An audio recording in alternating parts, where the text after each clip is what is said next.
जो घटना हुई है संविधान को जो फाड़ा गया है यहाँ पे, ये बहुत ही दुखित घटना है। हम इस घटना का विरोध करते हैं। जिस शख्स ने ये किया है उसके ऊपर देशद्रोह का गुनाह दाखिल होना चाहिए। और कल जो सर ने अभी ऐलान किए हैं परवनी बंद का, हम इसका समर्थन करते हैं और हम संविधान के मानने वाले तमाम लोगों से अपील करते हैं कि कल इस बंद का सपोर्ट करें। और जो लोग संविधान के खिलाफ इस तरीके की जब भी ये ऐसे घटना होंगे, हम उसके खिलाफ इसी तरह रोडों पे उतर के बाबा साहब अम्बेडकर ने जो हमें अधिकार दिया है संविधान में, हम उसके लिए अपनी आवाज़ बुलंद करते रहेंगे। सर्वांना तुम सुनो, यहाँ पे विषय संविधान का है, यहाँ हिंदू राष्ट्र का नहीं है। ये बाबा साहब का बना वाला संविधान है। अगर ये बदलने का किसी ने षड्यंत्र करा, इतिहास ही नहीं भूगोल भी बदल देंगे।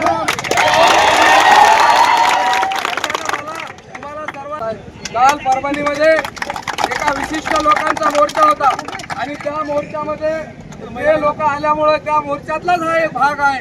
आणि आपण सगळ्यांनी लक्षात घेतलं पाहिजे की बाबासाहेबांचं संविधान यांना या ठिकाणी हिंदू राष्ट्र करायचं आहे। जोपर्यंत बाबासाहेबांनी तथागताचा विचार या भारतामध्ये कदापि आम्ही हिंदू राष्ट्र होऊ देणार नाहीत। या ठिकाणी यांना मला सांगायचं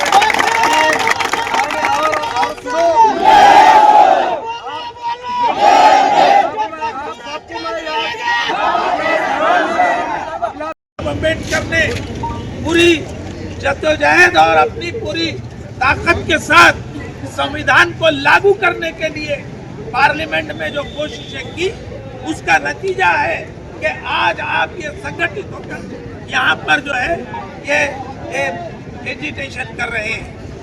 मैं इस मौके पर आपसे यही कहूँगा कि हम संविधान को नहीं छोड़ सकते और संविधान के दायरे में रह के ही जो है हमको अपना अधिकार हासिल करना है।